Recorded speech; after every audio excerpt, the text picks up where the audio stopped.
Good morning, everyone. My name is Jonathan C.W. Jones. I am the CEO of Ideation 4, and my business focuses on connecting ideas to resources. Welcome, everybody, to our UpLIFT publication launch.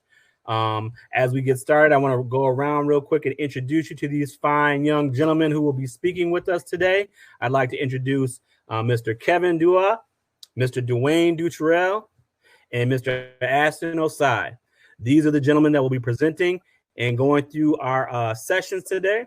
A slight change in the schedule I will share with you is the expo piece. We have 5 vendors that are with us today.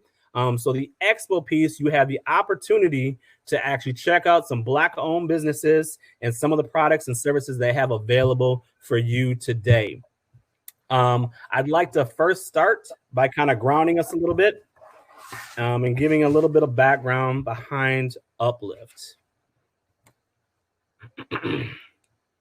September 1st, 2019, I started work on our publication UpLIFT. Between September 1st, 2019 and June 22nd, 2020, we have lost over 182 Black people by police brutality and killings. I'd like for us to just take a brief moment of silence and recognizing those individuals who have lost their lives.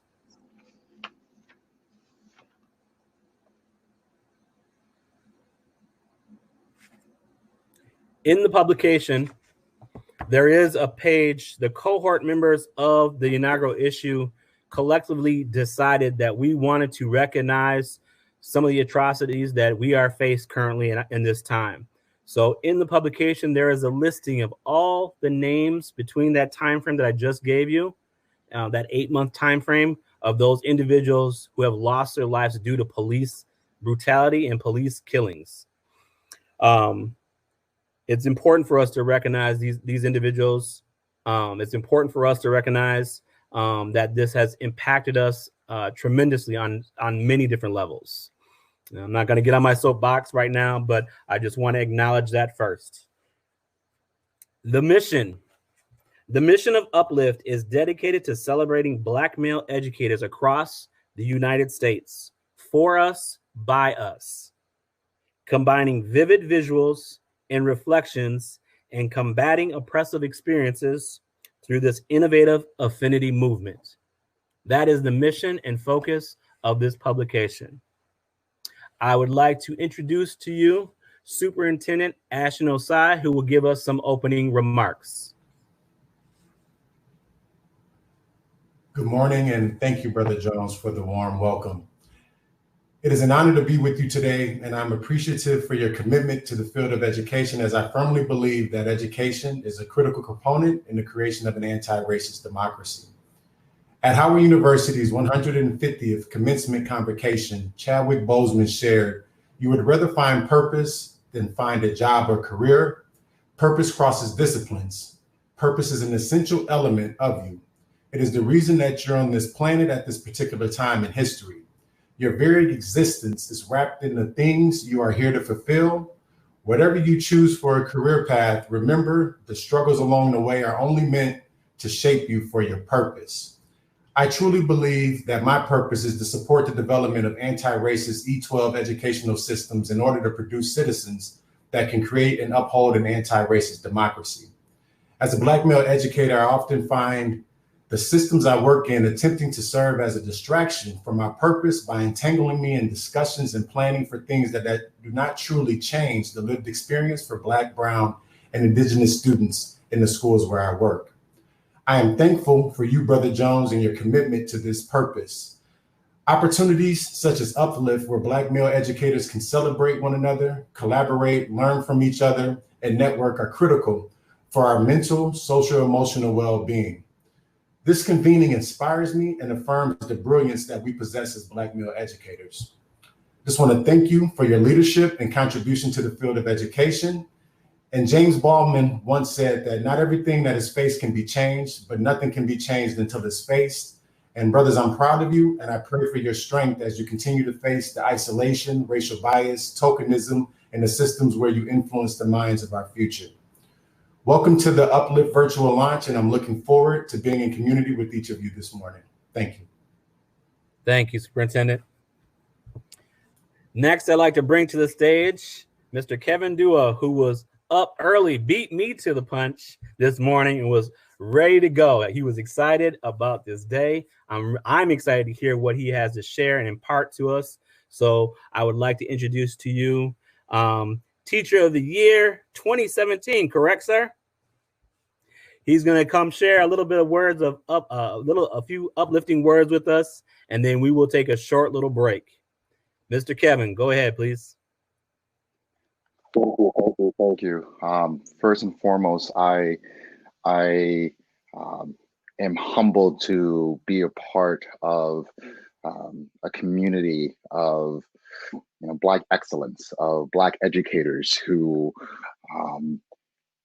in our own community, in our own space, at home, amongst family, friends, our colleagues, students, just a platform that we have.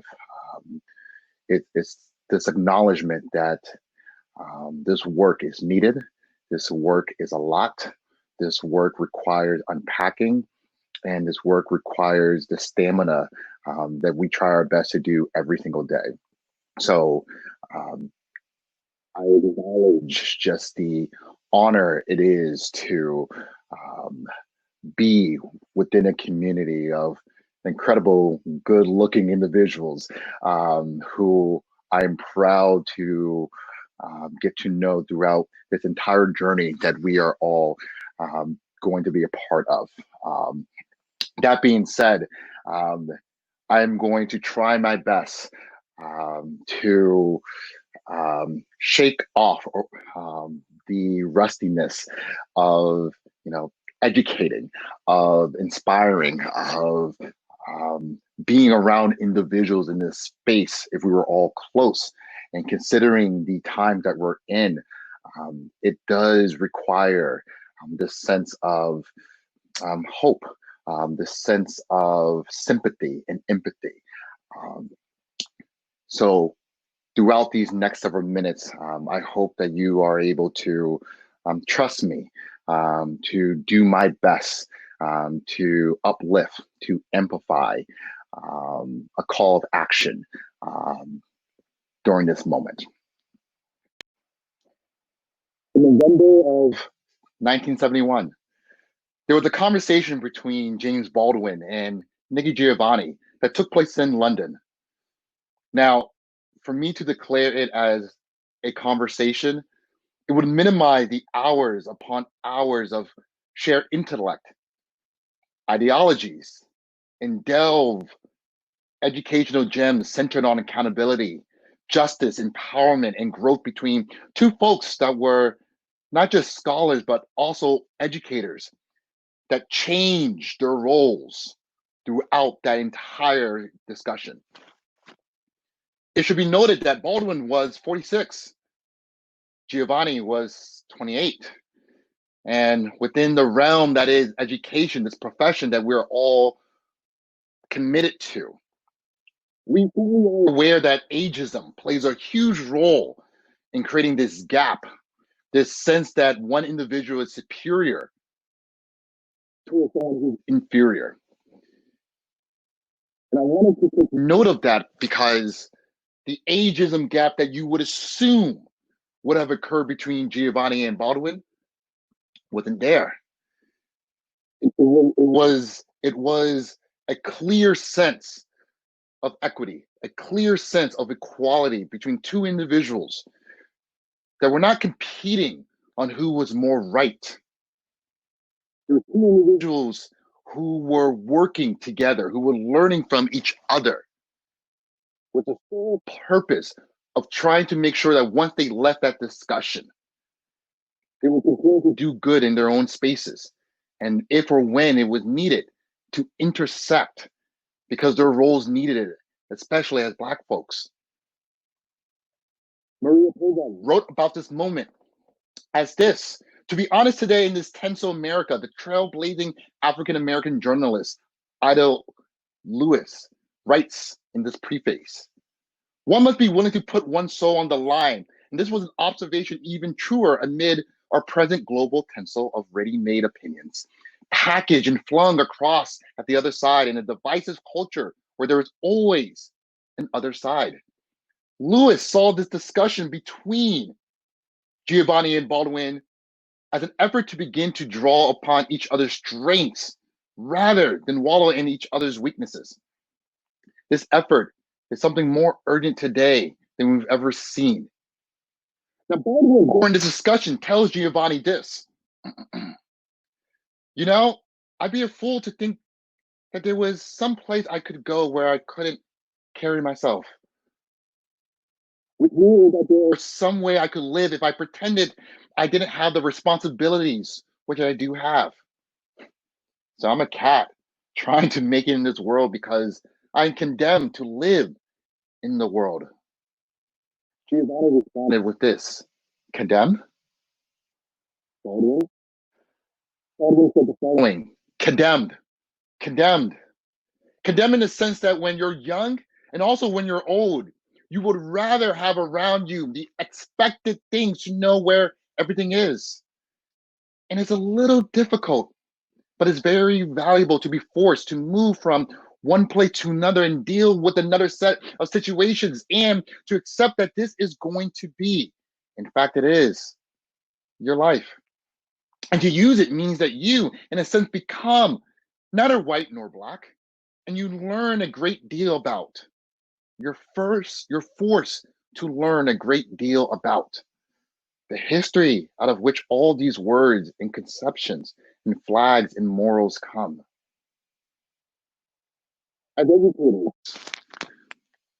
we are truly keen in understanding the value that our words have every single day, not just in the classroom, whether it's in person or virtual, not just in the hallways, not just in the meeting room with colleagues, with family members. But we understand that our words leave this sense of not just guidance, but trust. That what we say, what we do, as fairly and arguably as unfairly as it may be, we are leaders by default. The households, the communities that we are attached to, folks see us as leaders. And we look across the room and we see those individuals, those faces that may bump to us in the grocery store, seeing them on the sidewalk, when we're cheering in the stands. Those black and brown young faces look at us and they see an individual that not just looks like them. They see an individual that to be an individual that can sympathize, that can try to uplift, to amplify, that would not just be an ally, because that's in many ways an easy job for a white educator to do. But as black and brown educators, we are those advocates. We are those accomplices. We are those cold conspirators. We are the individuals that hold the microphone, not just for those black and brown young people in our lives, but for ourselves and for our colleagues that look like us, whether they're by us or folks across the country.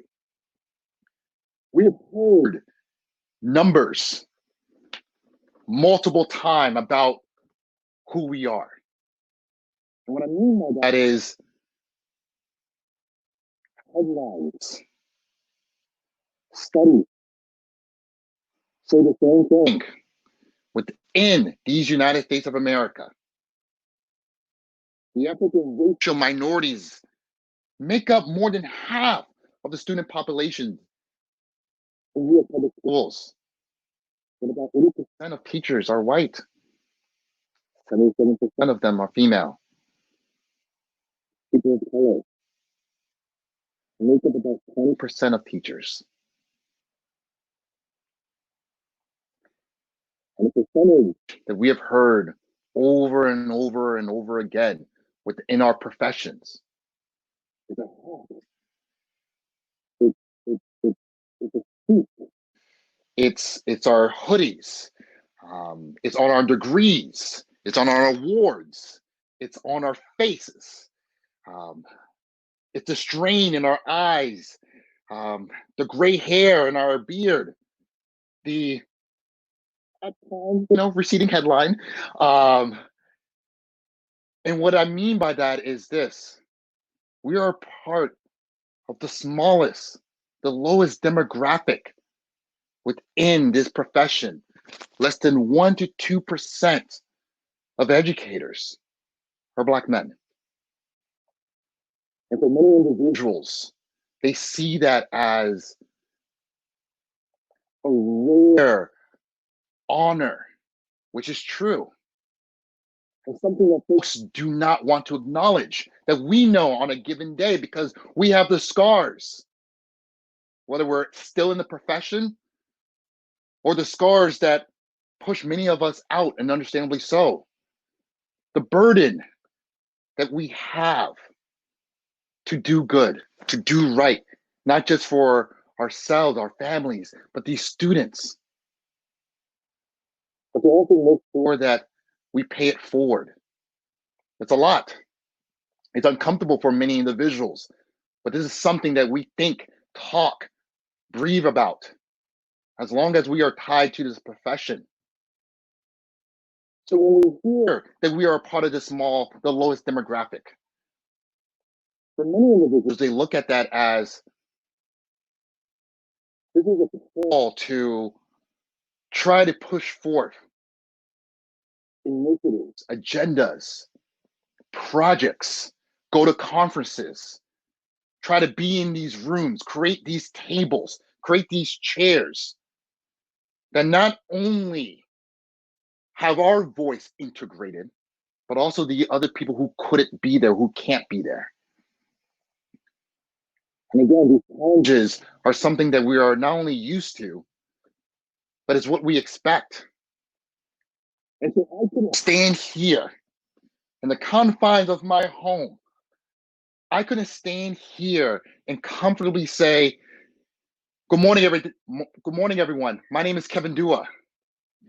I am the first African American. I am the first Black educator in the state of Massachusetts to have been awarded the Massachusetts History Teacher of the Year. I am a Black educator who originally born in another Commonwealth, in Virginia,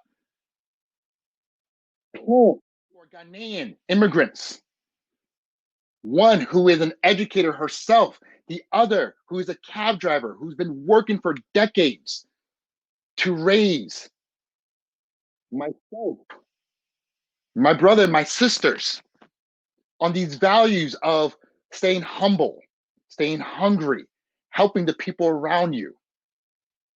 I could not stand, I could not be in the confines of my home on this day in 2020 as a 33-year-old Black man who just celebrated his birthday just a few days ago. I couldn't stand in the confines of the privilege that I have and the resume that has afforded me such honors, such opportunity to be in so many spaces, to be a part of so many communities, such as UpLIFT as well, without acknowledging and giving thanks and gratitude to the educators and the students who have cultivated me to not only be proud, but to continue to fight. And I know me sharing these words, there are similarities that many of us, if not all of us, can relate to as well. My first Black male teacher in my life was my dad.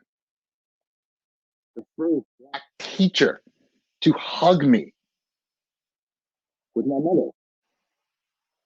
Education has always been a part of my life in one way, shape, or form. I had a speech impediment where I was bullied. I was an individual who wore glasses like Steve Urkel, who had a retainer, who loved to read about space, who love watching cartoons on a Saturday, who love to read, not just about Dr. King, but also to read on the back of a cereal box. I was someone who valued this idea of showing up to school every day was so important.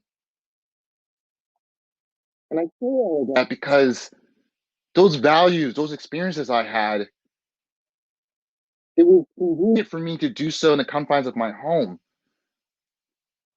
But when I entered into an educational space, it was hard for me to have that incentive to lean on educators who didn't look like me.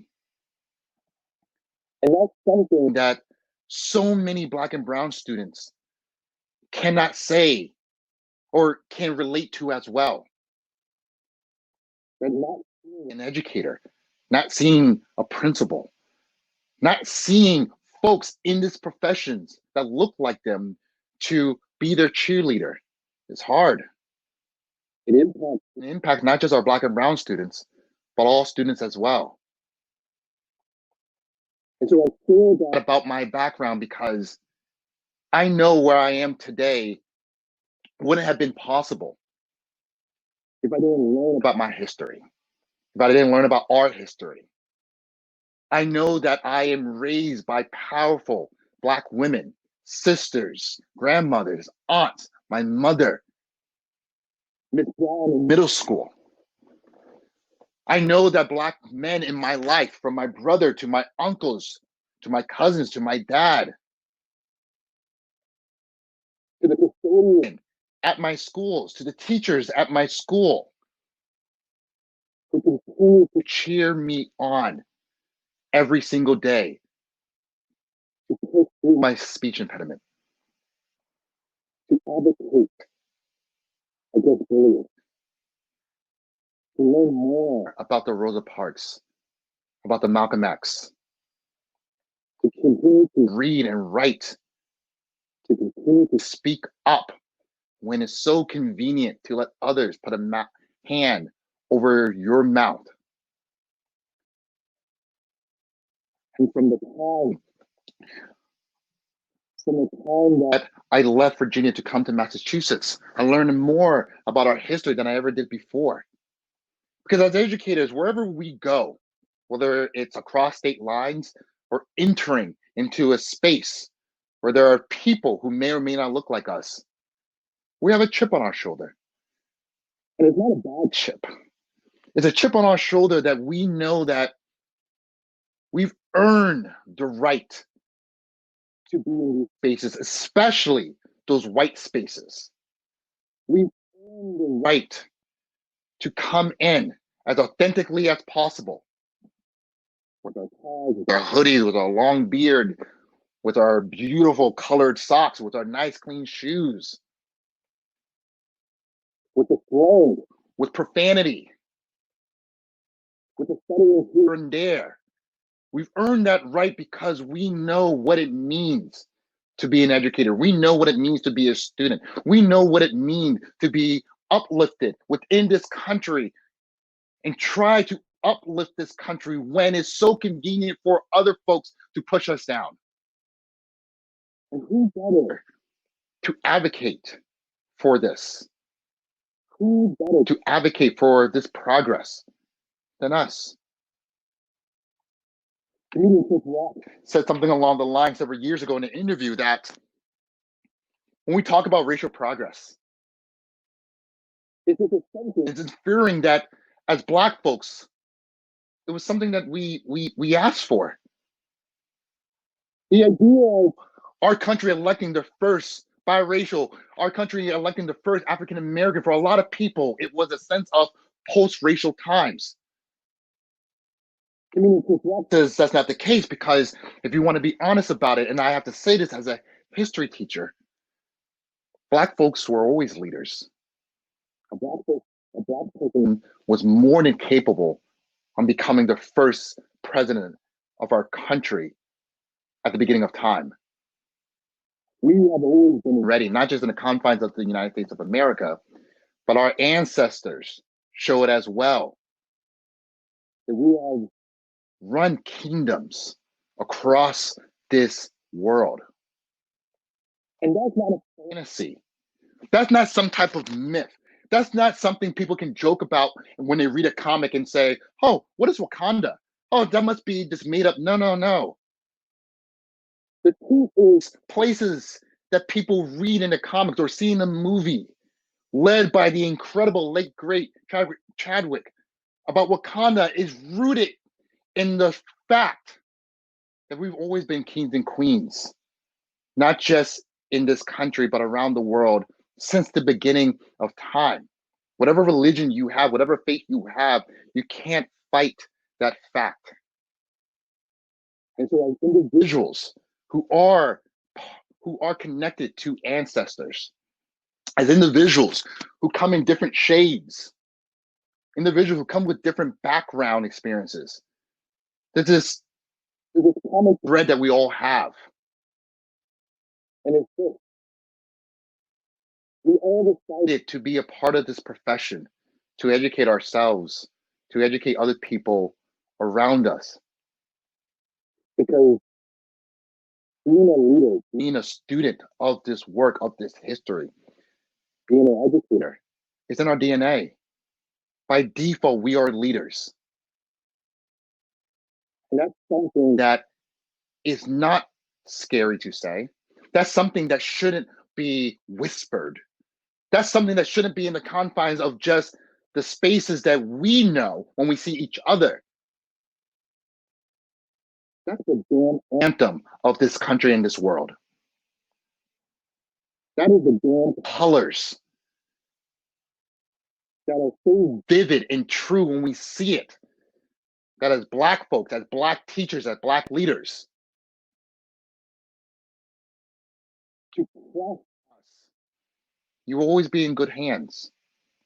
We lift each other and everyone. For anyone who may become so shocked, who may look on Wikipedia in a few weeks to hear the Black national anthem play at the start of an NFL game and say, why is this called Lift Every Voice and Sing? For those folks, I say to them, you need to catch up and understand that as Black folks, we know what we're saying.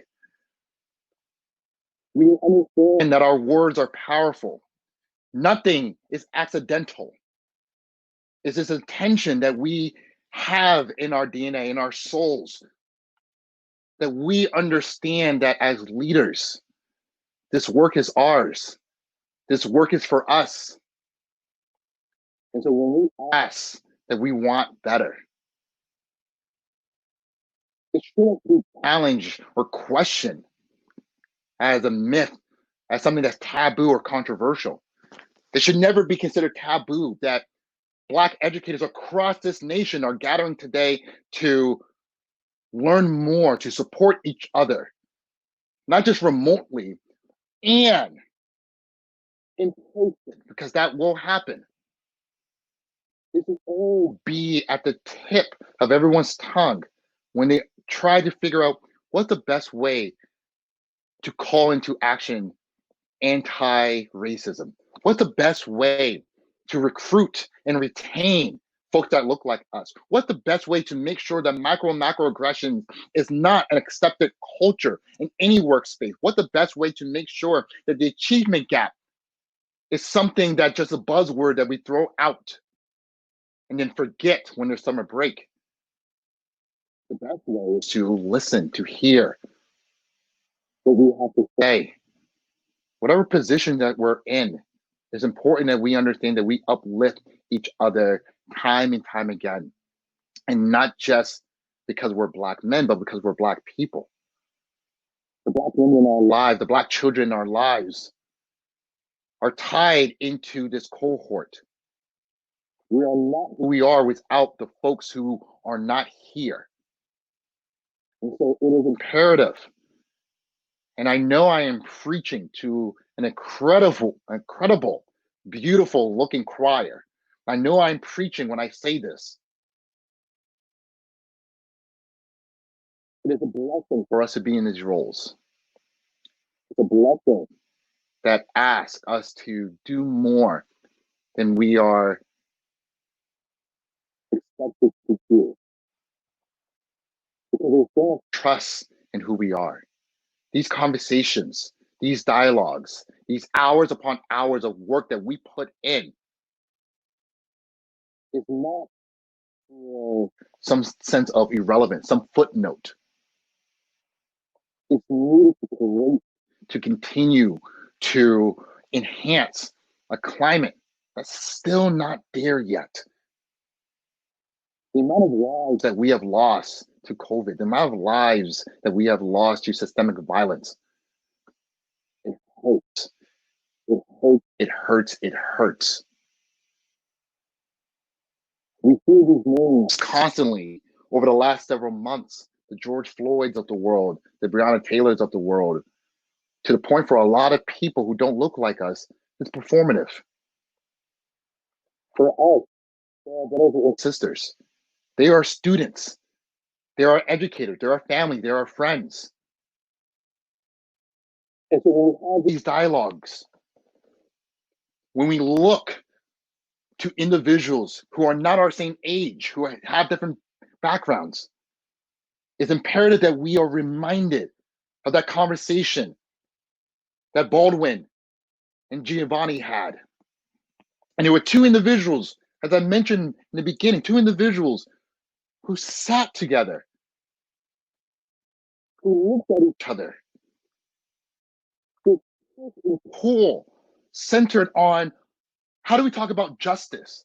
How do we talk about gender? How do we talk about equality and inequality? How do we do it without minimizing the other person across the room, without minimizing our self-value? And they were able to do it. And I know in the spaces that we are a part of, we do it on a daily basis. So I know my remarks may have come across as, yep, right on, yep, I've heard it, I believe it. And all the time when given an opportunity to connect with folks, there's always this sense of, what can I say that could be different? As much as educators, we are so eager to reinvent the wheel. It's imperative for me to try to leave something that is new, not just for my new friends, but also for myself. Because it's so important for us to grow and learn in everything and anything we do.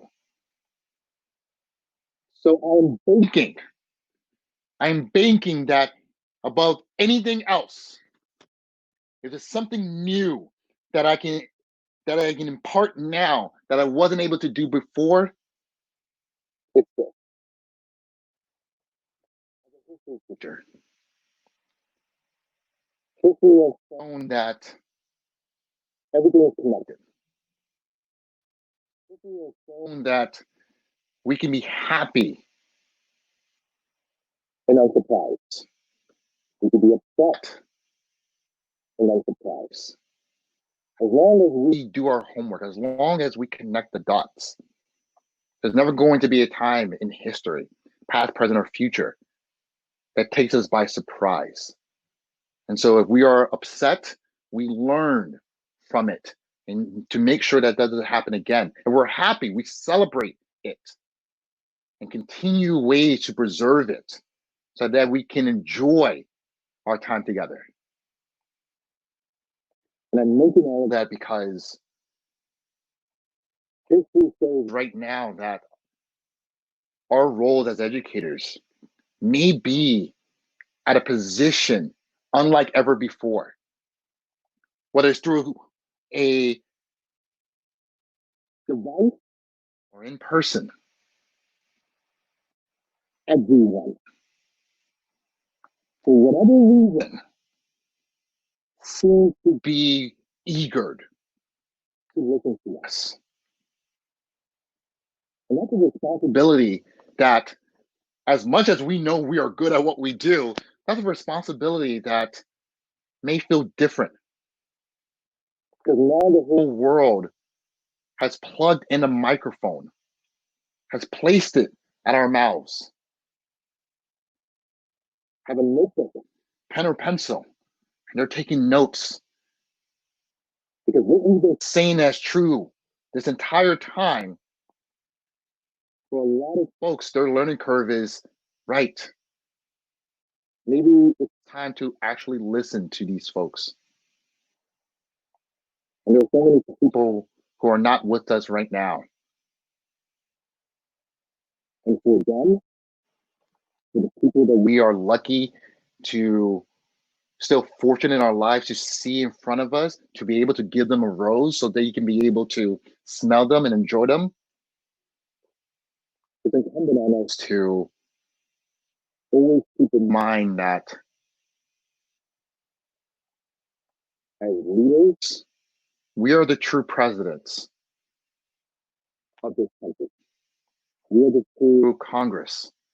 We are the true Supreme Court of this country. Because without us, there is no US. Without Black educators, this country does not move forward. Without the Black and brown folks who understand the weight of what's happening, in order to see that light, in order to make sure that those folks that have left this world, that their lives are not forgotten, it's imperative for us to accept that the microphone in front of us, the volume is higher now. And even though I'm not a betting person,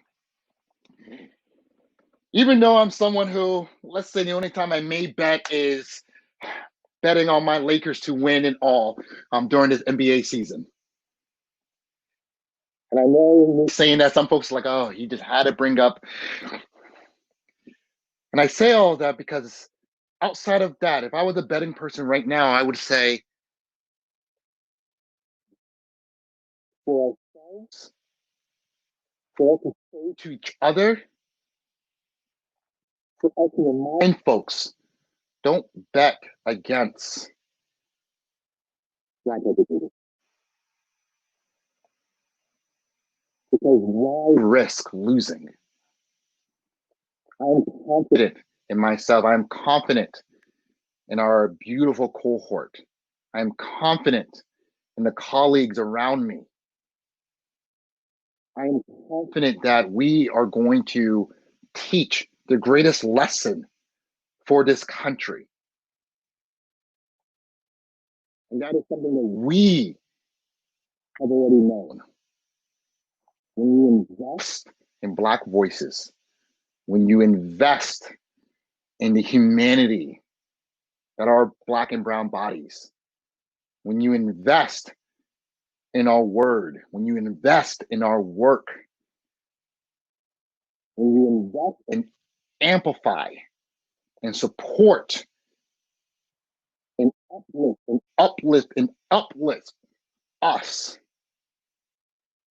folks, we will always do it for everyone because we understand truly and fully that as educators, it's our job to educate those individuals near and far. So a reminder of what Baldwin said during his conversation. To condemn in the sense that when you're young and also when you're old, you would rather have around you the expected things, to know where everything is. And it's a little difficult, but it's very valuable to be forced to move from one place to another and deal with another set of situations, and to accept that this is going to be, in fact, it is your life. And to you, that means that you, in a sense, become neither white or Black. And you learn a great deal about your food, to learn a great deal about the history out of which all these words and conceptions and flags and morals come. The moral and words that is tied to our profession is this: we are a rare commodity. We are part of a rare cohort. And that's a beautiful thing that comes with so much at our feet. And if there was any group that I would feel honored and lucky and confident to work alongside, Black educators. So I am thankful always to the individuals who have played a role in my life to be put in a position, just like many of you are, just like all of us are, to be able to do incredible work. And so I hope that throughout today and moving forward, we continue to build upon our community. We continue to learn and grow and challenge and to support our mental health. Because when we are taken care of, everyone is taken care of. And that's not a prediction, that's a failure. And I look forward to being able to celebrate who we are as people. Thank you.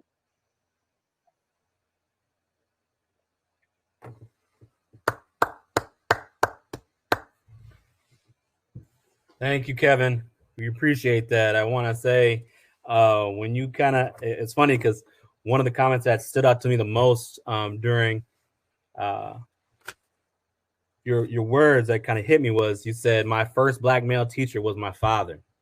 And I really appreciate that. When you said that, it made me think about my used to be stepfather, who is now my father, as well. He was one of my first he was my first Black male educator. So I appreciate that. I think that resonated with a lot of individuals. There's some comments during your presentation saying that gave people chills. So I appreciate that. Thank you very much for your words. We are now going to move on into the next pieces of our launch. But before we do, I want to say briefly, first, I want to recognize Dr. Jamar Marks, who's on the screen with us below. Dr. Jamar Marks has been working with me since last September behind the scenes. I want to recognize this brother because he's been consistently holding me accountable to make sure I'm meeting my timelines and everything like that. So I appreciate you, Dr. Marks, very much. And I also want to do a shout out to Kwame Sarfo Mensah. This brother has also been instrumental in the creation of UpLIFT. He provided some real strong feedback and guidance for us to actually self-publish the publication. So I want to acknowledge Kwame Sarfo Mensah as well. What we are going to be doing next now is we only got a couple minutes, but you have now the opportunity. We're going to take a short break. We're going to stop broadcasting, and you now have the opportunity to go and do some networking and also go to the expo. Let me tell you real quick, the networking piece, you'll have a few seconds. It's like speed dating. So if you want to check out and connect with a few people for a few minutes between now and 11 o'clock, do that, connect with them.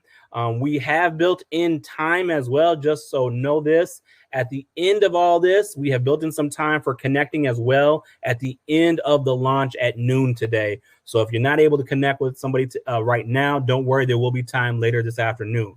Also, we have some amazing vendors. One of the terminologies I saw come up in the string of the chat was Black excellence. One of our businesses that we have with us today in the expo is Houston White Apparel. Houston White is a local entrepreneur he's an amazing cat. Go to the expo and check out his stuff. He has a line called Black Excellence. So go check him out. We also have Mahogany Gallery. That's Legacy Scott Terry's company.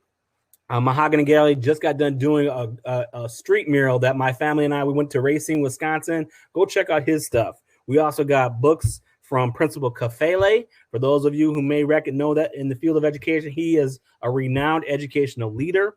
We also have a new book by Dr. Tracy Benson, who happens to actually do the foreword in our publication. So check out his stuff. And then also, definitely not least, my amazing CEO wife, of Body Love Products. Check out her stuff. I don't have much of a beard, but how I take care of my beard is by utilizing her products. So go check them out. So we're going to stop the broadcast and go do a little bit of networking for 5 minutes. We're going to get ready for our next session. Please come back in about 6 minutes because we're going to have a little, we're going to welcome our next guest. So thank you. Take a 5-minute break. See you in a few minutes.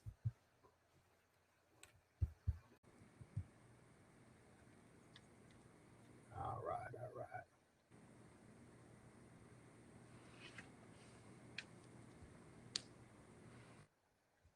Welcome back, everyone. Let's see.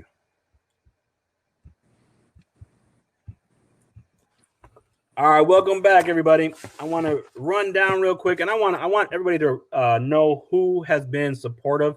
We've had a tremendous amount of support to make this publication a reality. So I want to name some of our platinum sponsors for the publication. Include the Spark Leadership Fund, specifically K Mao, Eamon Noga from Denison Parking, Riquette Ciazir from In Black Inc. They were responsible for doing all the editing of the publication. They're a local publishing firm here that focuses on uplifting black voices in general. I'd like to recognize Mr. David Lovett, who's a former colleague of mine who does some SEO work for Rocket 55. Want to recognize them. I want to recognize Mr. Scott Cole from Collectivity, who has also been supportive in this endeavor. I want to do a shout out to my company, Ideation 4, as well, at being a sponsor. And again, my amazing wife. This work would not been put together had I not had the support from my wife, CEO Sabrina Jones of Body Love Products. So thank you to all of our platinum sponsors. I can share that there was over 41 additional community sponsors as well that helped contribute to the creation of this publication. So that's phenomenal. So we're going to move straight into, because I want to again, the whole spirit of this whole quote unquote Zoom call, that's not Zoom, is to uplift you.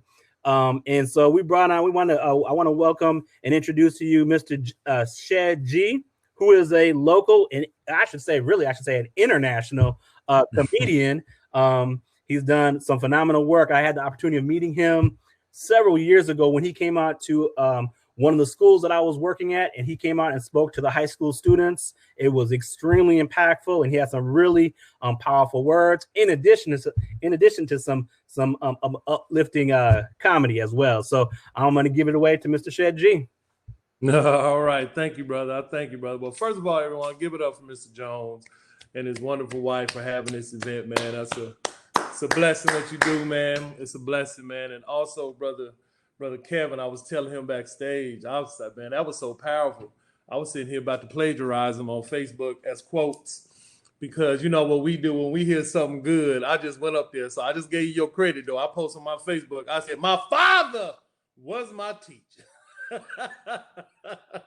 So I just did that, man. So it's always a blessing to see this, man, and just have a great time with everything, man, and everything with the COVID and all the stuff going on, man. I don't know about y'all, but I got hit well with it, being an entertainer, man. You know, it was so bad when my event got canceled while I was in the air flying to an event. When I land, they said, "Oh, we're not gonna have an event, so here's the rest of your money. Get back to the, you know." So it was crazy. But with all the COVID stuff going on, man, I just realized how simple life was when we was younger. Because now, you know, I grew up like anybody. Let me know. Send a comment, anything. Anybody remember some of the stuff I'm gonna talk about? This when life was simple. And I know Kevin, I know you and Dwayne, y'all know y'all be able to get this. Like, have you ever took a bath in dishwater detergent growing up? You know what I mean? That built character. See, these kids don't know. You know what I mean? I took a bath in dishwater detergent. I'm talking not the bubbles. I'm talking the sand. You know what I mean? When you in there and you mad, you like, mama, grandmama, it's itching me. She like, shut up. It's color safe bleach. You ain't gonna fade. And you know, you just gotta keep staying in there with taking this bath. See, kids don't know like how we grew up back in the day. These kids don't know about anything. They spoiled. They got cell phones. When we grew up, we had house phones. You know what I mean? People don't understand house phones. No, forget a house phone. We had collect calls. See, kids don't have nothing about to collect calls with pay phones. And this how it went. If you was like in my situation, I would I would dial 0, my mom and them number. This how to operate it. Now, all this stuff is 85% true, 15% false. You got to figure out what is what. Now, this is how it was. The operator would go like this. Pick up the phone, my mom, and it'll say, you have a collect call from Cedric. To accept charges, press 1. That's how it was. But you know, I took a bath for dishwater detergent, man. Come on, man. We had fried bologna sandwiches, slit in 3. So you know, we ain't gonna sit here and do the regular way. So this how our calls went. Our calls went like this. Pick up. It'll be like, you have a collect call from Mama. Pick us up on the left side of the Mall of America right now. To accept the charges, press 1. My mom would hang the phone up there. Where you at? They ready. They had the mall on the left side. We didn't have to do that. So that's the things that we done. And I just think looking at these kids today, they soft with a capital T. S-O-F-T. Soft with a capital T. Because my nephew got a paper cut. And this is a true story. My nephew got a paper cut on his finger. And a little bit of blood came out. He wanted to have stitches. He wanted to go to the hospital like, oh, Uncle, take me to the hospital. I'm like, boy, you soft. I remember growing up and I fell out of a tree. And this how bad I knew I fell because everybody was like, oh. And when I hit the ground, boom. My mom walked over there and looked me dead in my eye. Was like, I bet you won't do that again. And walked away. I didn't need to go to no hospital. Everything was good. And nowadays, kids... and I'm sorry to say this, and I know a lot of people can agree with this. Nowadays, parents are afraid of the kids. When I grew up, kids were afraid of the parents. And I think that to get that back, we have to have the cry hiccups. Now, some of y'all may not know what the cry hiccups is. See, cry hiccups in my household is when you would get a spanking. I didn't say beating. I didn't say, mess your kid up. I'm saying give him a nice little whooping. See, cry hiccups will go like this. You would do something wrong or somebody would do something, bad, and your mama and them would discipline you. And after they discipline you, you'll get a whooping and you get the cry hiccups. Now, I got plenty of cry hiccups in my younger days, and I turned out all right. My hip a little messed up, but it'll be back soon as I get some more chiropractic care. But this is how it would go. You in your room, you get a spanking. 45 minutes later, that spanking hit you so hard, you in your room like hip, that's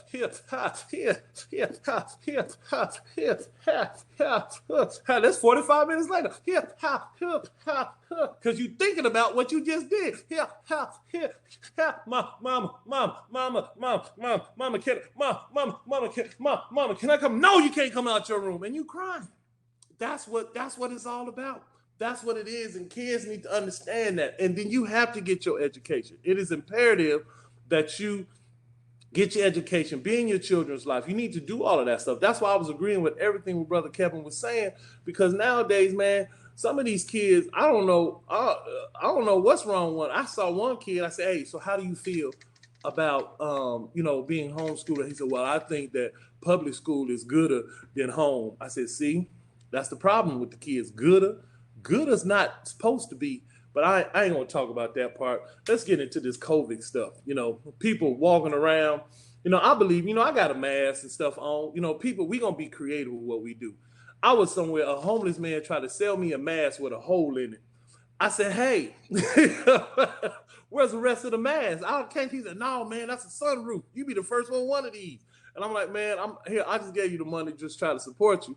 Then I don't understand why people have the mask on. Have y'all seen these people? They have the mask on, they got the glasses and the visor around their face. I'm like, you look like you're gonna go play paintball. What is going on? Why you got all this protection on? Nothing can get through there. And I get confused because then I go to them and like, hey, I knock on it. Can you cash this check for me? Can you cash this check? I feel like I'm at a check cashing. You know what I mean? I'm like, you give me 2 tickets to John Wick or something of that nature, So it's just all about what is going on. In the relationships during the COVID, you either made it or you didn't. I knew people was in the quarantine, they broke up for stupid reasons. One of my friends, I was like, hey man, so what happened, man? Man, she ate her chicken too fast. I said, what? She ate a chicken wing. Now they divorced, you know, because they never really had to be around each other doing all of this stuff. And then I'm gonna tell y'all this. After I got out, I went on a date. I can't lie. I went on a date, but I did do the COVID test. I got a Shed G COVID test, and I don't know if y'all know about my Shed G COVID test. It works. So what I did was she wanted to come by the house and ride with me. So she came by, and I sprayed a little bit with Lysol, her clothes, whatever. She was like, what's this for? I said, I don't know. She couldn't come in either. So what I did was I had a bottle of whiskey, and I put it in a shot glass. And I went to her, I was like, smell this. She was like, ooh, this strong, this whiskey. What is it? I said, yeah, see, you passed the first test, you can smell. I said, now take the shot. So she took the shot, and she was like, She passed the second test, right? So I knew she can taste.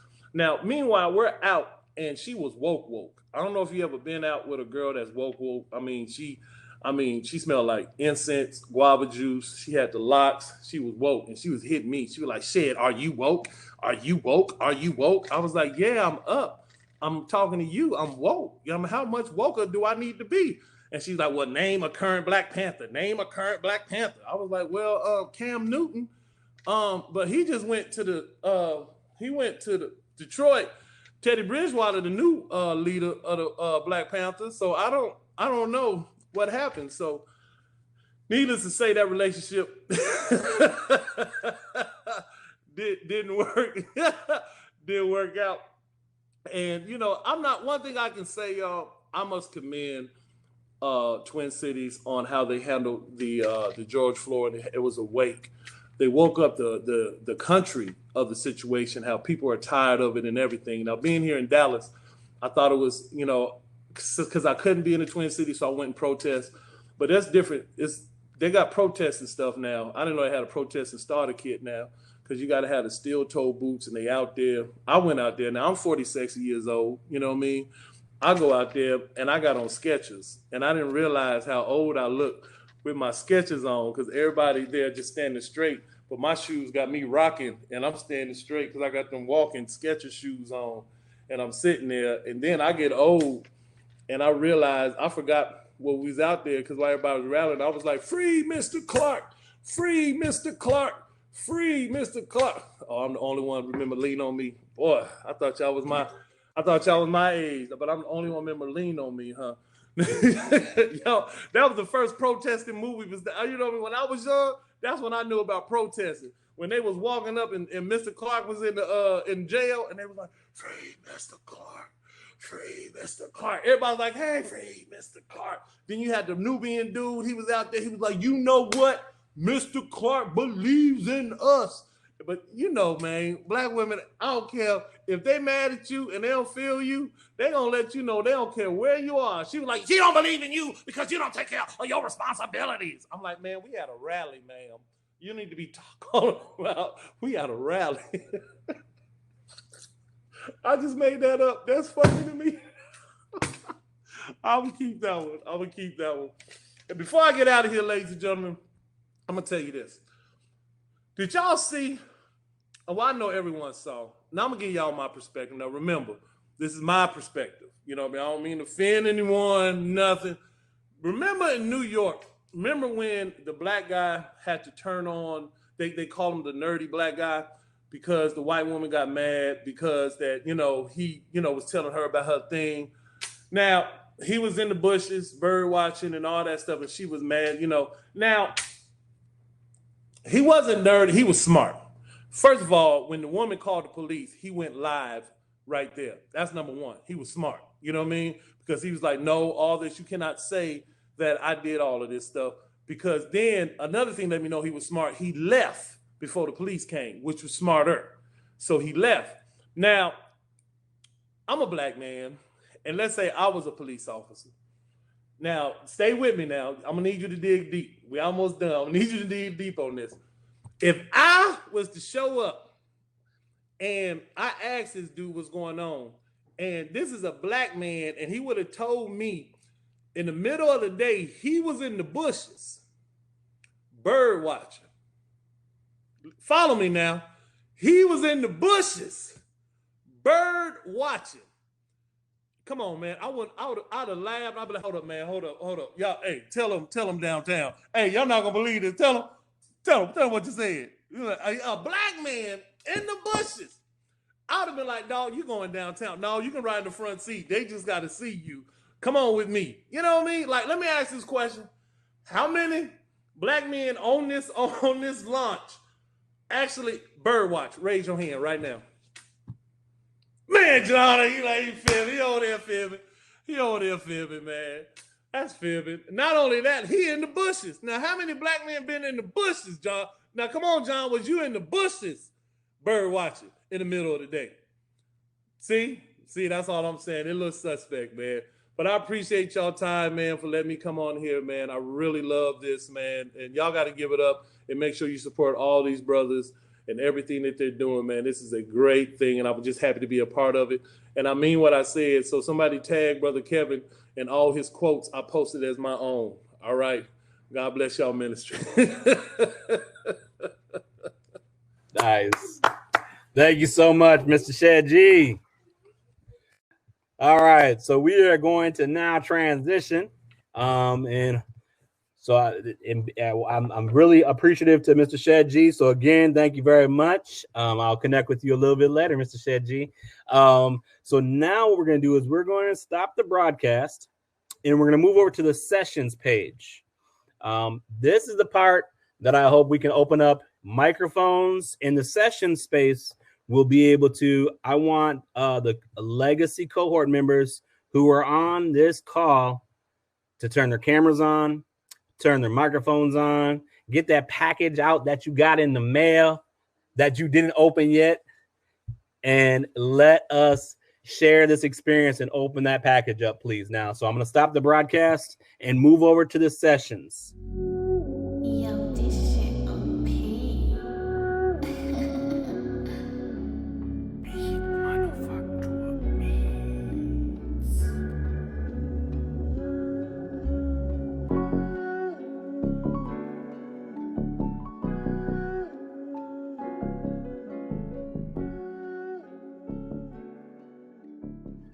All right, well, good morning. Good morning, brothers. Like Jonathan mentioned, Jonathan and I have known each other for over 25 years. I was one of his first mentors. So it's an honor and pleasure to be here. I want to just thank, first of all, Jonathan for putting this group of Black male educators together. I truly appreciate it because we as brethren, we have to dwell in unity. You know, if we don't, then who will? I also want to thank Austin and Kevin for being a part of the presentations. Kevin, like Shed G said, I'm going to steal your quote that my father was my first teacher. So I truly appreciate that. Thank you for bringing it, bro, and keeping it real. And Shed G, you know, we got a 1911 connection, you know, even though he, you know, went on the wrong side of the track. I think he was afraid of that purple and gold, but that's all right, though. That's still my guy. So Shed, thank you. You're hilarious. The work you've done with Tyler Perry is just incredible. And I just pray for you to have continued success. My brothers, I'm not going to take much of your time. The theme of our event is UpLIFT, you know, and as we climb and as we teach and as we support our community and children, there's a saying that goes, lifting as we climb, okay? If we climb by ourselves and don't bring the people behind us, the people beside us, the people that have been ahead of us, and then think about this, brother, then who are we? Who are we? Frederick Douglass said this back in the late 1880s, that education is the passport to the future, all right? That quote is timeless, right? That quote I have everywhere in my house, right? In my office. because I share that with my students, that your education is your passport. You know, when I became an educator, you know, it became not just a job. And we as Black men and Black educators, you know, education is not a job, it's a lifestyle, because I've always lived in my community. I've always was a part in my community, and I would see my students, their families in the community, right? Even ones that I didn't have, we didn't see things eye to eye, but they could respect me because I would treat their child like they were my own child, right? And when I would see him at Target or see him at Walmart, you know, although that's Mr. D. And some kids 20, 25 years later, and I know I don't look that old, you know, because, you know, Black don't crack. You know, I would see them, kids, oh man, you look the same. Thank you. You know, I had a student that, because my wife has her own business, right? And she recognized the last name. And this is a student that that I taught over 20-something years ago. And she asked my wife, can I get Mr. D's cell phone number? Right. And so my wife gave it to her. And then, you know, I received a call, didn't recognize the number. I was going to let it to go to voicemail, but I said, no, let me pick up the phone. Pick up the phone, and was a student that I taught 20 years ago. And she said, Mr. D, only thing I want to say to you is thank you, because you believed in me. And I don't know what else to say or anything else I can say, but I just want to tell you thank you. And once I got off the phone with her, I thought about that, brothers. You know, like Kevin said, there's only 1 to 2% of Black males in education. Man, that's staggering. You know, that's something that we are far and few. You know, in St. Paul Public Schools, the student of color enrollment makes up 56, almost 60% of the students in St. Paul schools. And yet the teaching population is 95% white. You know, and we got all types of things that are happening today in our country, and we as Black men must take a stand. Kevin said it's a call to action. Black men, I challenge each and every one of you, and I ask you this question: are you eliminating the predictable outcomes of Black and brown students? Austin talked about their systems, right? People make up systems. We are the people. We make up those systems. I'm a systems guy. I transform schools. They put me in the most challenging schools, right? And I tell my staff here, we do systems and structures that we're going to put in place. However, people make up systems. So we got to find the right people to be able to eliminate the predictabilities or the predictable outcomes of our Black and brown students.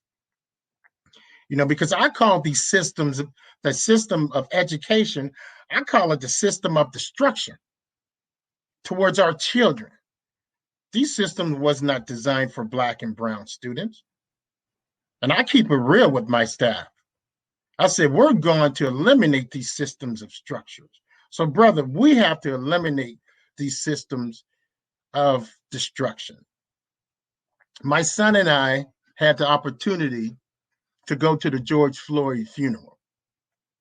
Okay.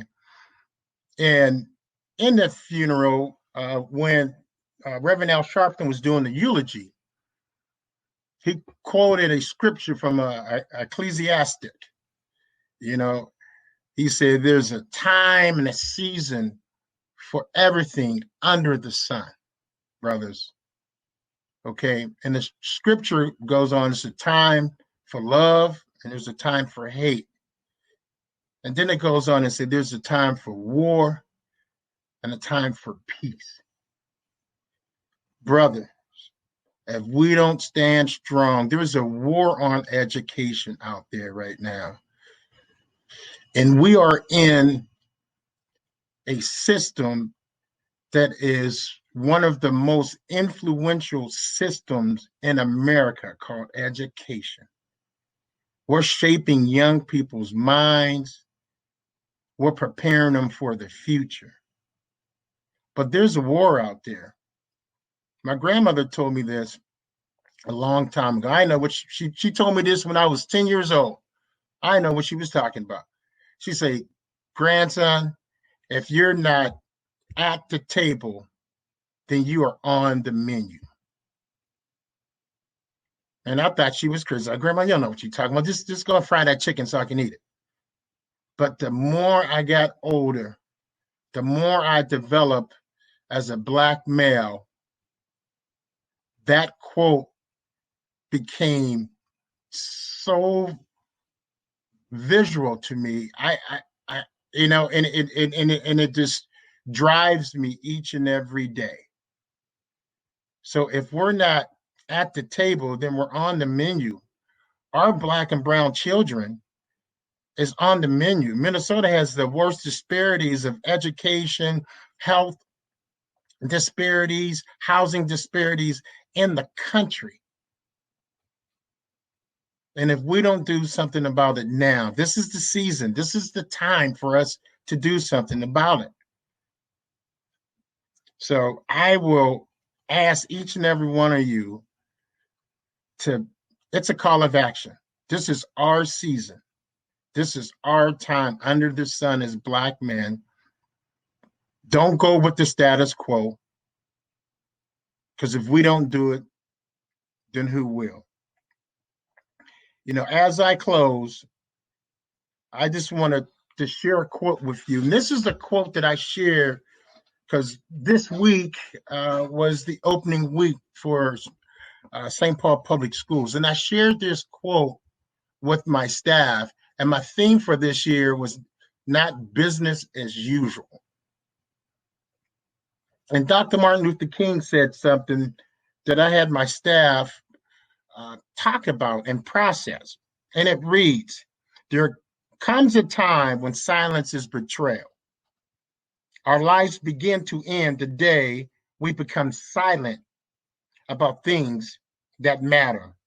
In the end, we will remember not the words of our enemies, but the silence of our friends. Let me repeat that one more time. There comes a time when silence is betrayal. Our lives begin to end the day we become silent about things that matter.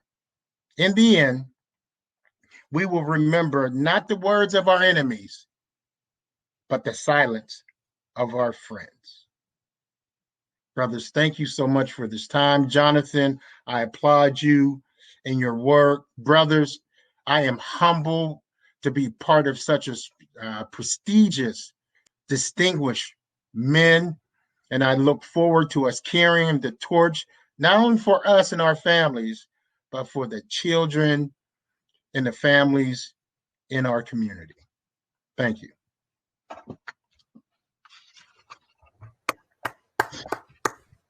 Thank you, Mr. D. I appreciate that. Again, I want to reiterate Mr. D's challenge. And I'm going to rephrase it, are we eliminating the predictable outcomes of Black and brown students? I think for a lot of us, that probably resonates with what we do on a day-to-day basis. So remembering our why is also our power. That's also our power. And that is one of the things that will sustain us for another 25 years. So at this time, I want to talk just a little bit about the future. And then we will close out this launch. Encourage everyone to go and purchase a copy of the publication and share some resources. First, I want to say that the big piece is with the next publication, it will come out again about this same time next year. But we are accepting applications now.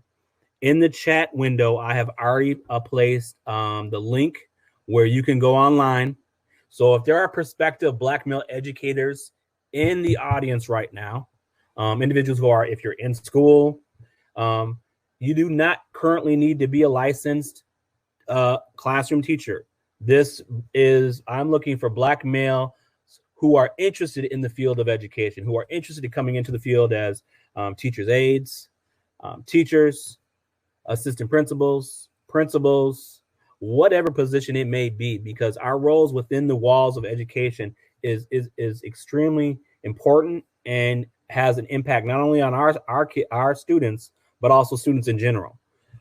So I encourage you to, we had a scheduled session, but because of time, I think we're probably not going to be doing it. However, go online to ideation.org, click on the link in the chat window, and apply for the 2021 cohorts. If you have questions, you can feel free to reach out to me or any of the cohort members for the most part, because they'll probably be able to answer some questions as well. I also want to share that in 2021, it is our goal as well with the second issue. We will also be taking part of the process. Actually, what I have not shared is that part of the proceeds for the publication will be utilized to establish a fund for good for Black male educators. So in a year from now, when we do this launch again for volume 2, it is my strong hope and desire that we can award micro grants to the gentlemen that are in the audience now, and possibly in the future, to continue the work that they are doing. Because like I said, I am one individual, but in this publication, there's 40 different educators in this publication who are doing phenomenal work. And I want to be a part of a platform that supports and uplifts the work that they're doing on a continual basis. So again, that will be, we'll be launching that fund in 2021, and more details on that to come. Also, I want to share myself and Brother Kwame Sarfo-Mensah on September 15th, part of the Twin Cities Startup Week, we'll be doing a virtual fireside chat focused on Black male educators talk about distance learning. More details on that, but there is a link in the chat window for you to find out more about that. Again, that's myself and Brother Kwame Sarfo-Mensah. We'll be talking with a few Black male educators on the current aspects of distance learning, and the highs and some of the lows, some of the challenges. So it's going to be a great conversation. So please check that out.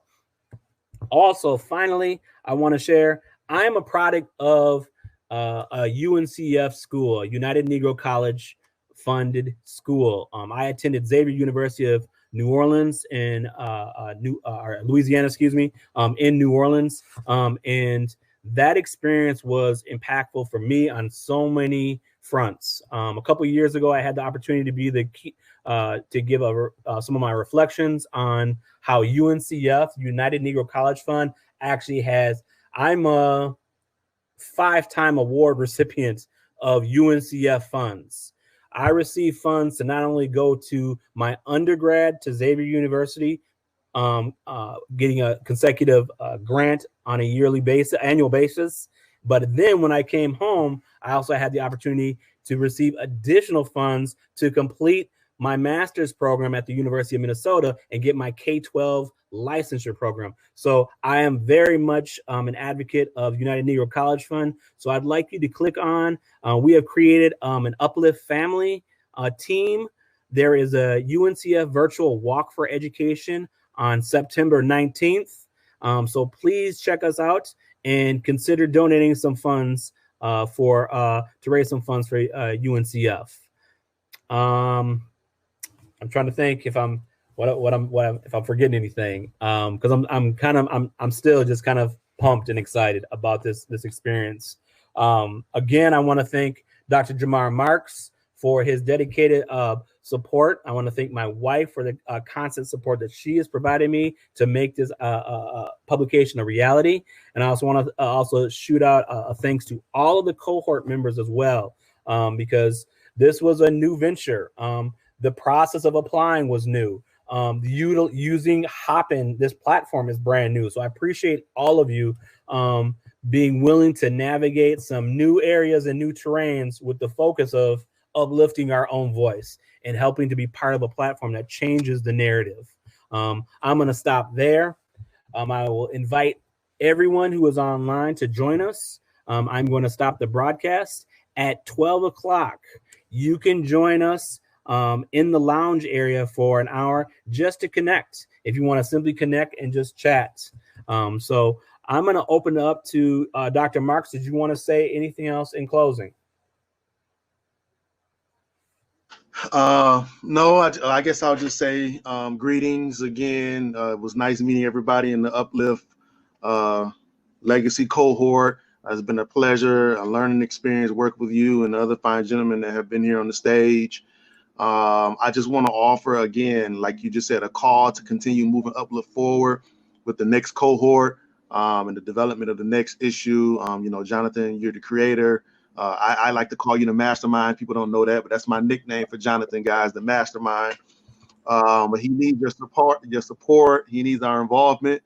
And I guess finally, I'll just say that, you know, as you've heard across the U.S., Black male educators make up about 2% of all educators. That means that if you have 100 educators in a room, likely there'll be 2 Black educators in the room.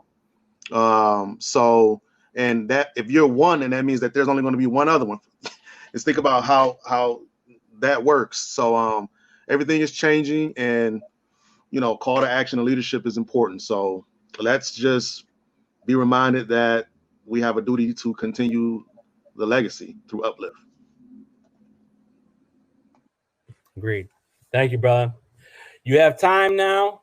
Go check out the expo still. Again, there's some amazing products there. Dr. Principal Kafele's book. I think I got it right here. If you're thinking about becoming an assistant principal, this is his most recent publication. Go and check that out. Again, Brother Kwame, sorry for I'm gonna shout out. He does not have a booth right now, but I'm gonna do a shout out for him anyways. Kwame Sarfra-Mensah has 2 books out. Check out his books as well. He also has a podcast. Like I said, there's over 40 of us in this cohort, and I would love to do a follow-up conversation with each one of you individually to talk about how we can support and continue to uplift us so that this is a genuine, ongoing conversation that we have with each other. With that, I close out. Thank you very much, and we'll see you soon. Join us in the lounge. We can talk about basketball if you want. I don't know if I'll be able to talk much though about that because I haven't watched nothing. Been busy doing this magazine. Talk to you guys later. Mr. D, again, thank you as always. Yes, sir. Appreciate you. Yeah, thank you, brother. Appreciate you. Have a blessed day, everybody.